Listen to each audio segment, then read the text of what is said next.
जय सिया राम दर्शकों, आप सभी का बहुत बहुत स्वागत है हमारे बेहद ही विशेष कार्यक्रम स्वयं को खोजो में। और मैं हूं आपके साथ उपेंद्र कौर। दर्शकों, इस कार्यक्रम के माध्यम से हम इस बात को समझने का प्रयास कर रहे हैं कि यदि प्रभु श्री राम को वनवास न होता तो ऐसे में दिए गए श्रापों का और वरदानों का क्या होता। ऐसे में इस बात को समझते समझते हम एक ऐसे प्रसंग पर पहुंचे जब हमने यह जाना कि पंपा सरोवर पर जब नारद जी की भेंट प्रभु से हुई तो क्या कुछ हुआ, लेकिन उसके बाद क्या हुआ आज इस कार्यक्रम के माध्यम से जानेंगे हम हमारे बेहद ही खास मेहमान से। जी हाँ, हम बात करें मोटिवेशनल स्पीकर सौरभ जी की। तो आइए सबसे पहले मिलकर उनका स्वागत करते हैं और फिर विशेष प्रसंग पर चर्चा करते हैं। जय सिया राम सर, बहुत बहुत स्वागत है आपका। जय सिया राम, आपका भी बहुत बहुत स्वागत है। सभी श्रोताओं दर्शकों का भी बहुत बहुत स्वागत है। सर, कार्यक्रम के पिछले श्रृंखला में हमने यहाँ तक जाना कि जब प्रभु की भेंट नारद जी से हुई तो क्या कुछ हुआ, लेकिन उसके बाद क्या कुछ घटित हुआ यह भी हम आपसे जानना चाहेंगे इस विशेष कार्यक्रम में। जी, जैसा कि पिछले एपिसोड में कहा था, नारद जी भगवान के पास इसलिए आते हैं जो उन्होंने उस समय श्राप दिया था तो उनके मन में वो दुविधा थी। वहाँ आके भगवान से चर्चा करते हैं और उसमें इस पे विशेष रूप से राम नाम के महत्व को वो इसका वरदान मांगते हैं कि इसका महत्व सबसे ज़्यादा रहे। तभी वहाँ पर वो संतों के लक्षण की भी चर्चा करते हैं। तो संतों के लक्षण भगवान बताते बताते ये भी कहते हैं कि संतों के लक्षण तो वेद और सरस्वती भी पूरी तरह से नहीं बता सकते, इतने अधिक उनके लक्षण हैं। जब नारद जी इसको सुनते हैं कि विशेष और सरस्वती भी नहीं बता सकते हैं तो फिर वो वहाँ से ब्रह्मलोक चले जाते हैं। नारद जी जब ब्रह्मलोक चले जाते इधर क्या होता है, वो पंपा सरोवर की उस वाली दिशा में जहाँ से ऋषमुख पर्वत की ओर जाना होता है। ऋषमुख पर्वत पर सुग्रीव जी पहले से होते हैं तो वो वहाँ क्या रहता है कि पहले जैसे चर्चा की थी वो अक्सर भयभीत ही रहते हैं। उनके मन में एक ये बात होती है कहीं ऐसा ना हो कि मेरे को बाली ने किसी को भेजा हो। हाँ जी। तो वो वहाँ ऊपर से जब देख रहे हैं कि दो इस तरह के कुमार हैं तो उनको हनुमान जी को वो विशेष रूप से ये कहते हैं कि आप वहाँ जाओ। तो क्या होता है कि हनुमान जी ना विप्र रूप धर तय गए हो। हनुमान जी वहाँ जो गए विप्र रूप में गए, तो ऐसा सुंदर उनका रूप है कि उन्होंने क्या किया हुआ है कि कमंडल भी उनके पास है, गले में रुद्राक्ष की माला है, जनेऊ उनके पास है और उनका जो मस्तक है एक तरह से वो बिल्कुल साफ सीटे मोड़ा हुआ है। तो वो ऐसी सुंदर आकर्षक वहाँ पर जाते हैं और वो जब जाते हैं हनुमान जी तो वहाँ भगवान जी से इस तरह से, क्योंकि उन्होंने क्या किया विपरीत रूप है और उसके बाद भी उन्होंने अपना जो माथा नवाकर भगवान जी से जब वो कहते हैं कि तुम श्यामल गौर शरीरा फिरऊं कहत रणबीरा, उनका ये कि भी तुम श्यामल गौर शरीर है, तुम क्षत्रिय रूप में होके यहाँ क्यों वन में विचरण कर रहे हो भाई, कि तुम उनके तीनों देवों में से तुम कोई हो या नर नारायण कोई दो, तुम नर नारायण ही हो। तो इस तरह जब भगवान की स्तुति कर रहे होते हैं तो भगवान इस बात को देख के प्रसन्न होते हैं और लक्ष्मण से ये कहते हैं कि देखो लक्ष्मण, ये विप्र देखो कि कितना इनका उच्चारण और शब्द बहुत सुंदर है, इसमें कहीं कोई शब्द अनुपयुक्त नहीं है और किसी का भी उच्चारण वो नहीं है। इससे इनकी विद्वता भी झलकती है और जिस तरह ये अभय है इस तरह से ये लगता है कि हाँ, और ये इस वन में है तो उससे ये लगता है कि किसी न किसी के एक तरह से हो सकता है ऋषि के साथ में हो या कुछ हो। तो होता क्या है कि जब हनुमान जी ने उनसे परिचय की बात कही है तो अब वहाँ पर भगवान राम अपना परिचय देते हैं कि हम इच्छाओं की गोत्रीय महाराज दशरथ के पुत्र राम और भाई ये लक्ष्मण हैं। हम पिता के वचन के कारण वन में आए हुए हैं। हमारे साथ हमारी पत्नी सीता भी थी जिनका उस दशग्रीव या रावण ने हरण कर लिया है, जिसको खोजते हुए हम यहाँ आए हुए हैं। और उन्होंने ये भी बताया कि कबंध और सबरी माता दोनों ने ही ये कहा है कि भी सुग्रीव से आप मित्रता करिए। तो वो वहाँ पर जब इस तरह से अपना परिचय देते हैं फिर वो ये पूछते हैं भी विप्र आप कौन हो। तो जैसे ही हनुमान जी को लगता है तो उनका मन इतना गदगद हो जाता है। इसको हम इस तरीके से समझ सकते हैं कि बिना किसी योजना के कोई अपना प्रिय यदि कहीं मिल जाता है तो एक अलग, और यहाँ हम बहुत समय के बाद वो प्रभु से मुलाकात हो रही है, क्योंकि वो जब बाल्यकाल में थे, पहले भी हमने चर्चा की थी, तो वो अवध में थे, तब ही वहाँ पर भगवान ने उनको भेजा था कि आप अगला कार्य करिए। और उनको ये विचार भी दिया था कि हम तुमसे वन में ही मिलेंगे। उन्हें इसकी जानकारी होने के कारण बराबर ये बात हुई थी। तो होता क्या है कि प्रभु जब मिले हैं तो वो इतने गदगद हो गए कि उनके मुख से ना वचन भी नहीं निकल रहे हैं। और जब वो वचन भी नहीं निकल रहे हैं तो वो वहाँ बड़ी बाड़ी ऐसी कहते हैं कि हे प्रभु, मैं तो ऐसा अज्ञानी हूँ, मैंने नहीं पहचाना, तो ये तो मेरी मूर्ता है, मैं जीव हूँ, माया के बस हूँ। तो यहाँ मुझे क्या लगता है कि देखिए ना, हनुमान जी एक तरह से हम लोगों के भाव की बात कर रहे हैं, क्योंकि हनुमान जी इस बात को कह रहे हैं कि मैं किसी साधन और उसको नहीं जानता हूँ, जबकि हनुमान जी इतने वो हैं कि उनके तो रोम रोम में राम राम और वो रटते हैं, तब इस बात को कह रहे होते हैं। वो कहते हैं ना कि वो प्रभु चरित्र सुनवे को रसिया, राम लखन सीता मन बसिया, यानी कि हर समय उनके मन में राम लखन सीता भी वास करते हैं। और राम नाम के तो ऐसे प्रेमी हैं, ये माना जाता है कि कहीं भी कोई कथा किसी करे की हो रही होती है, वो वहाँ ज़रूर होते हैं, ज़रूर श्रवण करते हैं। और फिर भी वो इस बात को कह रहे हैं कि प्रभु, मैं कोई साधन वो कुछ नहीं जानता, मैं तो सिर्फ ये जानता हूँ कि एक सेवक स्वामी के भरोसे रहता है, जैसे कि एक पुत्र माता के भरोसे रहता है, उसी तरह से मैं तो और कुछ जानता ही नहीं हूँ, आप ही के भरोसे हूँ। तो प्रभु इस बात को बड़े उससे गदगद कर जब वो होते हैं तो कहते हैं उन्हें नहीं, उनको उठा के हृदय से लगाते हैं और ये भी कहते हैं कि तुमसे जो प्रेम है वो लक्ष्मण से भी दूना है। मतलब अब ऐसा होता है जैसे कोई व्यक्ति एकदम बहुत ज़्यादा अधीर हो जाता है तो उसे फिर एक बार कुछ शब्दों की ज़रूरत होती है, तो भगवान ये कहते हैं लक्ष्मण से भी दूना है। तो यहाँ एक बार ये प्रसंग भी आता है, भाई ऐसा क्यों कहा लक्ष्मण से दूना? क्योंकि यहाँ इसलिए लक्ष्मण से दूना लोग कहते हैं कि एक तरह से हनुमान जी उन भगवान शिव और शंकर का भी स्वरूप है, शंकर स्वयं केसरी नंदन, तो इसलिए ये मानते हैं एक तरह से वो शंकर को इष्ट मानते हैं, उनका वो करते हैं। और एक तरह से हनुमान जी स्वयं में इतने प्रिय सेवक हैं कि उनके पास और कोई तो बात ही नहीं है, राम काज करे वे को आतुर, वो तो हर समय राम काज के लिए ही हैं। तो इसलिए उन्होंने ये कहा लक्ष्मण ते दूना।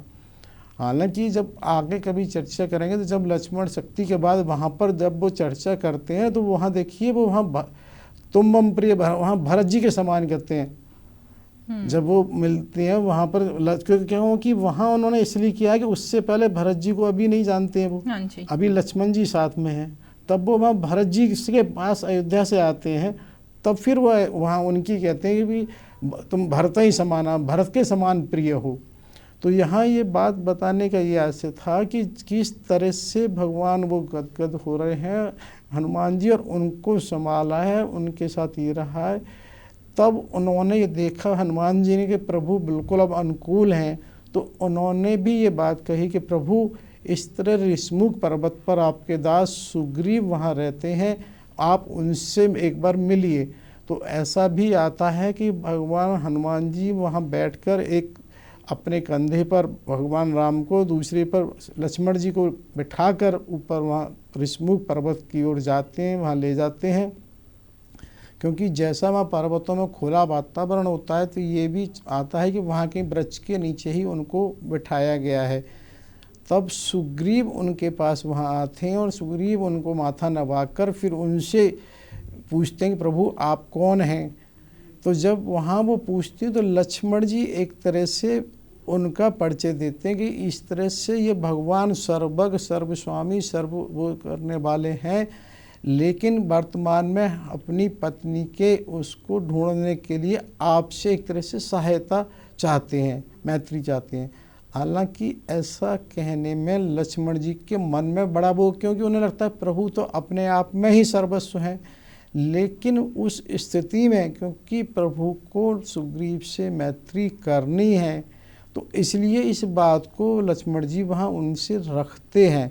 और लक्ष्मण जी रखते हैं, तब फिर वहाँ सुग्रीव से इस बात को कहते हैं। साथ ही ये भी बताना चाहता हूँ कि जब ऋषमुख पर्वत से पहले हनुमान जी से वार्ता हो रही होती है तो वहाँ प्रभु ये भी कहते हैं, वैसे तो मैं समदर्शी हूँ, मुझे समदर्शी कहा जाता है, मेरा कोई न प्रिय है ना अप्रिय है। क्योंकि वहाँ उन्होंने जब ये भी कहा है ना, जैसे लक्ष्मण ने तो साथ साथ उन्होंने ये स्पष्ट भी किया कि ऐसा नहीं है, लेकिन उसके बावजूद मुझे सेवक विशेष प्रिय है। सेवक विशेष प्रिय क्यों है? क्योंकि सेवक का क्या है कि उसका अनन्य होता है, उसका कोई नहीं होता, वो केवल मेरे से ही जुड़ा हुआ होता है। वो पूरे संसार को एक तरह से मेरा रूप देख के ही सेवा करता है। तो अनन्यता की बात वो करते हैं, तो अनन्यता में है क्या कि वहाँ वो एक तरह से हम इसको ऐसे समझ सकते हैं कि व्यवहारिक तौर पे अगर कहीं बात आती है, जैसे मीरा का एक वो आता है, मेरा तो गिरधर गोपाल दूसरा ना कोई। होता क्या है कि अक्सर करके वैसे तो सब भक्त हैं, सब भगवान के, लेकिन हम अक्सर ही में रहते हैं कि हमें भाई ये परिवार भी और भगवान भी। कभी हम ऐसा नहीं कहते कि केवल, हाँ जी, जैसे मीरा ने वहाँ कहा मेरा तो गिरधर गोपाल दूसरा ना कोई। तो क्या होता है, कोई भी इस बात को कहना बहुत मुश्किल है कि दूसरा ना कोई। कहीं ना कहीं अब ये देखिए कि आदमी को अपना परिवार, कहीं कहीं उसको यश, कहीं शरीर, मतलब कहीं ना कहीं वो ऐसा जरूर है। तो भगवान ही कहते हैं भाई वो सेवक है मेरा जो अनन्यता उसको है इस तरह से कि उसका ये कि मेरा तो दूसरा है ही नहीं, जो कुछ संसार में दिख रहा है, हो रहा है, घटित हो रहा है, वो सब प्रभु और मुझे सबकी सेवा करनी है। तो इसी बात को इसलिए बताया कि प्रभु ने वहाँ जब इसको कहा है तो उस बात को ही बहुत महत्व हो जाता है कि क्यों सेवक से वो है, सेवक को और कुछ नज़र ही नहीं आता है। इसके बाद जब से वो ऋषमुख पर्वत पर वहाँ सुग्रीव के पास पहुँचते हैं तो सुग्रीव फिर वहाँ उनसे अपने मैत्री की बात रखते हैं। तो हनुमान जी एक तरह से वो कहते हैं भी अच्छा हाथ फैलाओ। तो सुग्रीव जी जब हाथ फैलाते हैं तो ये कहा जाता है कि प्रभु तो एक वो चीज़ है कि कोई भी उनके सामने कैसा भी कोई भी होता है, यदि जब हाथ फैलाता तो उसके हाथ को वो पकड़ते ही हैं।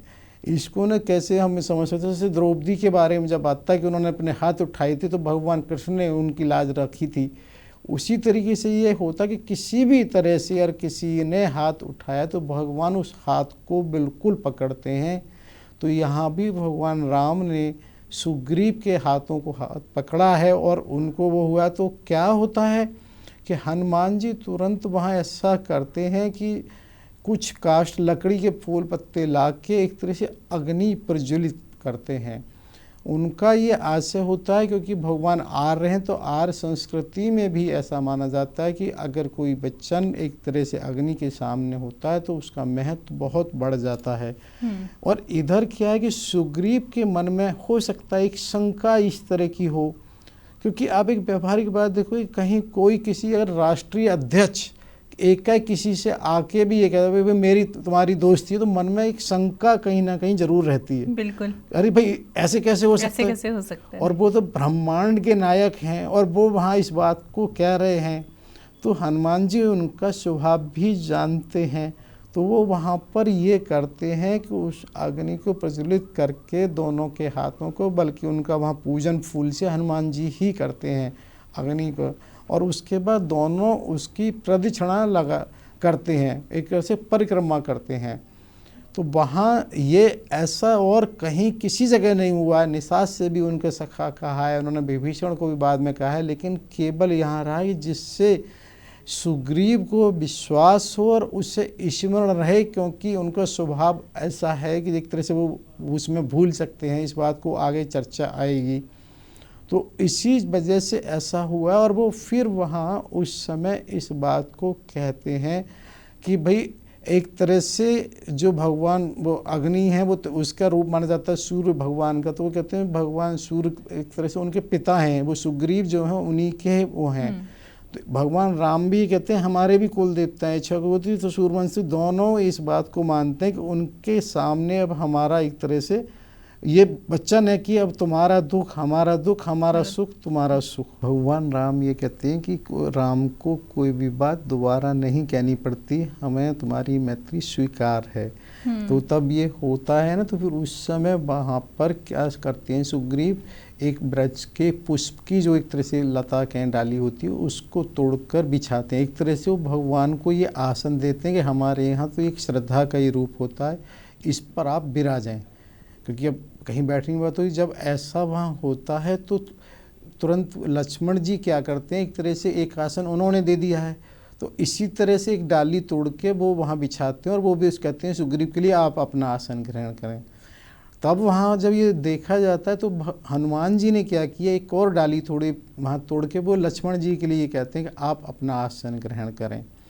इस तरह से वहाँ जब वो बैठते हैं तो फिर वहाँ चर्चा हो रही होती है, तब वो इस चर्चा को कहते हैं कि इसी तरह से मैं एक बार अपने जो मंत्रियों के साथ यहाँ बैठा हुआ था, तब ऊपर से एक बार ये हमने देखा था कि दशग्रीव जो रावण है उस तरह से एक अबला नारी को, ये सीता को वहाँ से ले जा रहा है, और उन्होंने क्या किया है कि उसी समय अपने जो एक वस्त्र पहने हुआ था उसमें उत्तरा कहते हैं, एक तरह से पल्ला जैसे कहें शायद, उसको फाड़कर उसमें अपने जो आभूषण हैं उनको गिराया है।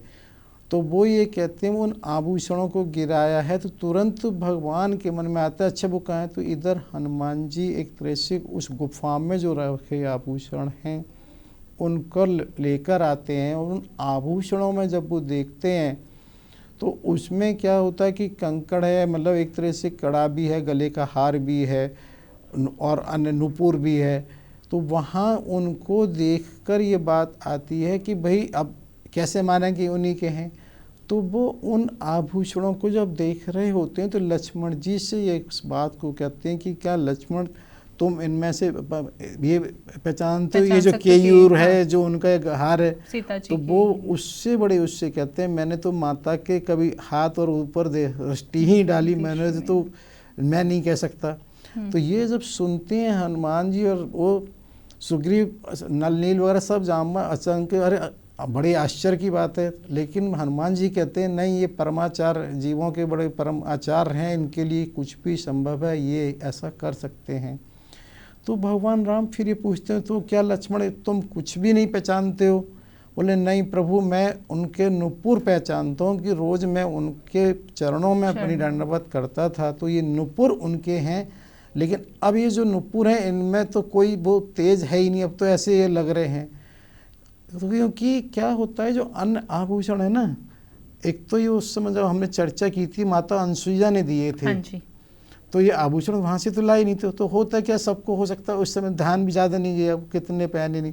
इधर क्या होता है कि माता सीता उसी समय ये निर्णय ले लेती हैं, ऐसा आता है जब जटायु जिस समय उससे दशग्रीव से युद्ध हो रहा होता है, जब अपहरण हो गया है, तो इन आभूषणों का क्या महत्व है, क्योंकि हमारे यहाँ ये माना जाता है कि कोई भी श्रृंगार कोई भी आभूषण केवल पति के लिए ही किए जाते हैं। तो वो वहाँ पर ऐसा आता है कि वहीं उतार लेती हैं अपने आभूषणों को। अब ये देखिए ना किस तरह से चीज़ें घट रही होती हैं, मतलब अभी वहाँ किसी को नहीं पता कि जिस समय आभूषण उतारे आगे कहीं ऐसा कहीं कोई मिल सकता है, लेकिन उन्होंने आभूषण उतारे हैं। और जब वो वहाँ पर्वत पे देखे तो उन्होंने ऐसा भी कहा है कुछ कि भाई मेरे धर्म भाई बनना सुग्रीव को और ये सूचना देना प्रभु को, वहाँ से गिराती हैं। तो क्या होता है कि ये चीज़ देखने की है ना कि कैसे कहाँ क्या घटित हो रहा होता है कि सुग्रीव और उनका वहाँ बैठना, उनका वो वहाँ आभूषण पहले से उतारना, उनका उसको डालना, तो उन्हें वो मिलना, तो उन आभूषणों को देख के प्रभु एक तरह से गदगद और वो हो जाते हैं। तो तभी उनको इस बात का फिर ये आता है कि जब उनके विरह में होते तो सुग्रीव इस बात को कहते हैं कि प्रभु ऐसी कोई बात नहीं, उस दशग्रीव को कहीं ना कहीं ढूंढ के रखेंगे। और वो एक तरह से ना अपनी बात कर देते हैं कि मैं भी तो एक तरह से मेरी पत्नी को एक तरह से वो कहते हैं कि हर लिया गया या छीन लिया गया है, मैं भी यहाँ इस तरह से निवास करता हूँ। प्रभु जी फिर पूछते हैं ना उनसे कारण कवन बसों, क्योंकि जब वो पर्वत पर रहते हैं फिर उनके बारे में वो पूछते हैं, तो वो अपनी फिर वो बिल्कुल शुरू से बताते हैं कि किस तरह से, जैसे पहले शायद चर्चा हुई थी फिर भी करते हैं कि ब्रह्मा जी के एक बार आंसुओं से, ब्रह्मा जी से किसी तरह से एक ऋक्षराज का जन्म हुआ था। वो ऋक्षराज जो बानर थे, इतना ऐसा आता है कि एक बार उन्होंने कुएं में, किसी कूप में झांका तो वो उन्होंने अपने रूप को देखा। वो उसमें किसी तरह जाते हो तो उनका जो सबसे बड़ी प्रमुख बात है, वो उनका पुरुष से वो महिला में परिवर्तित हो जाता है, जिससे ये माना जाता है कि भगवान सूर्य से एक तरह से सुग्रीव हुए हैं और उन्हीं के उससे इंद्र के द्वारा बाली हुए हैं। तो इंद्र पुत्र बाली हैं, सूर्य पुत्र सुग्रीव हैं।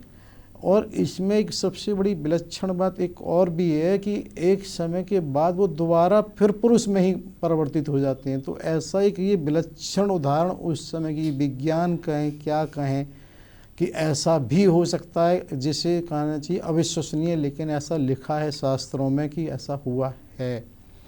तो वो इसकी वहाँ से चर्चा करते हैं कि मैं सुग्रीव वहाँ, और ऐसा भी बताते हैं ऋक्षराज समय आने पर, क्योंकि बाली बड़े थे तो उनको उन्होंने अपना एक तरह से सिंहासन दे दिया। और और उन्होंने ये भी बताया कि एक तरह से बाली का जो विवाह है वानर राज सुषेण है उनकी पुत्री तारा से हुआ था। मेरा विवाह एक तरह से सतवली वानर राज हैं उनकी पुत्री रूमा से हुआ है। तो वो ये बताते हैं जब वानर राज को वो दे दिया तो बाली एक तरह से बड़े धार्मिक भी हैं।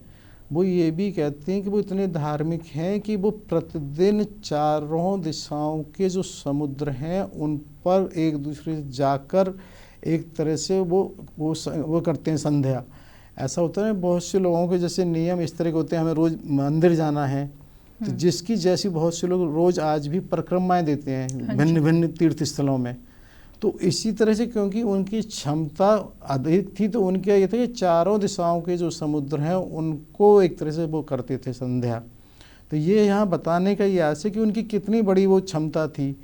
तो यहाँ साथ ही ये भी बताना है कि जैसे जो दशग्रीव है रावण, क्योंकि उसको एक अपनी दिग्विजय की कामना रहती तो वो उसमें निकला हुआ था, तो उन्होंने बाली से युद्ध की कामना की, क्योंकि बाली अपने उसमें एक तरह से संध्या में तो उन्होंने मना किया, उससे अभी रुको नहीं जा रहा। लेकिन होता क्या है कि जो घटना होता है उसके हिसाब से घटता है, लेकिन वो फिर भी रावण गर्जना करता है। तो क्या करते हैं बाली, उनको अपने कच्छ मतलब एक तरह से बगल में दबा लेते हैं।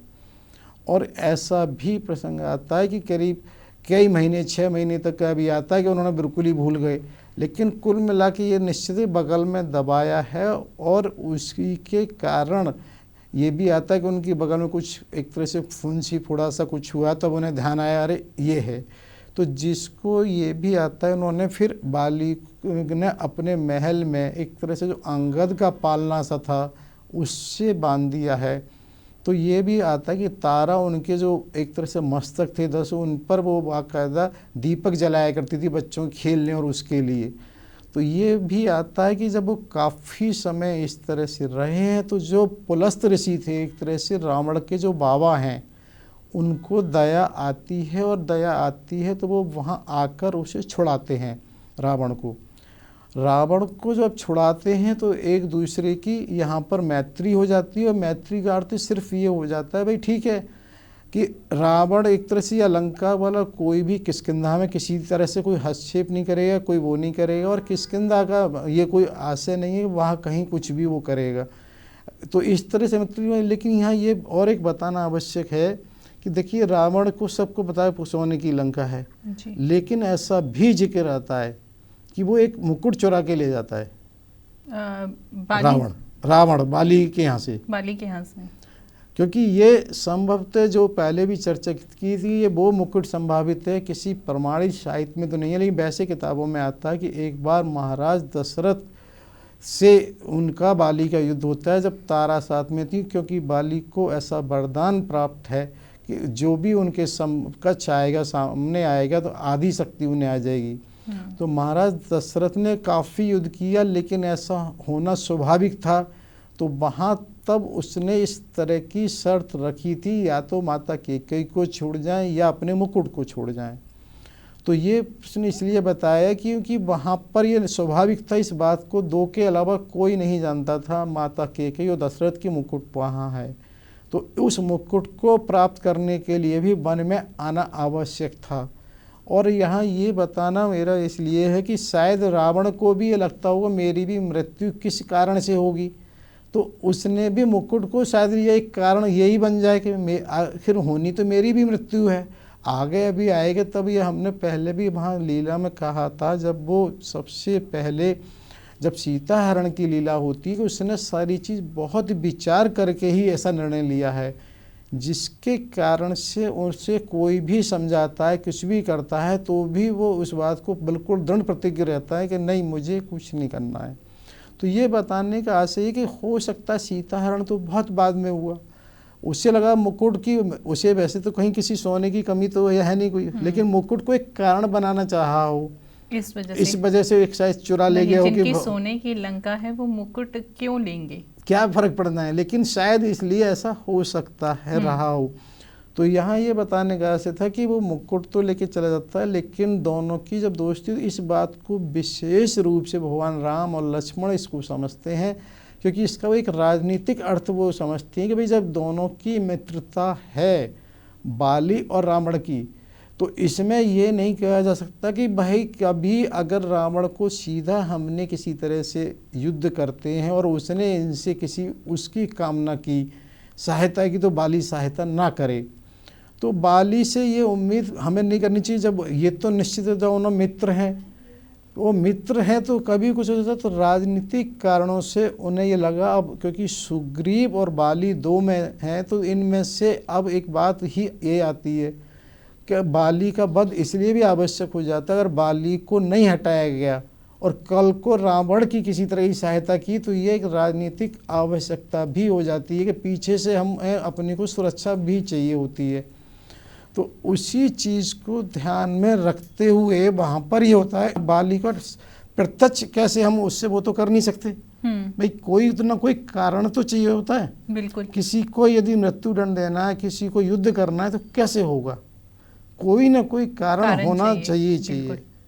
तो उसी की वजह से उन्हें ये लगता है, तब वो सुग्रीव की बातों को सुन रहे होते हैं, तभी वहाँ कुछ उनको समझ में आता है। बिल्कुल सर, हम आपसे यह ज़रूर जानना चाहते हैं कि सुग्रीव ने ऐसा क्या प्रभु से कहा जिसके कारण जो है प्रभु ने यह ठाना कि हाँ उन्हें वध करना है बाली का, यह हम आपसे ज़रूर जानना चाहते हैं। लेकिन कार्यक्रम की अगली श्रृंखला में, क्योंकि अब हमें समय इजाज़त और नहीं दे रहा, तो कार्यक्रम को हमें यहीं पर विराम देना होगा। लेकिन इतनी आपने विशेष जानकारी से हमें अवगत कराया, उसके लिए आपका बहुत बहुत धन्यवाद। आपका भी बहुत बहुत धन्यवाद। सभी श्रोताओं और सभी दर्शकों का कोटि कोटि आभार, धन्यवाद। साथ ही होने वाली गलतियों के लिए क्षमा याचना। जय श्री राम। जय श्री राम।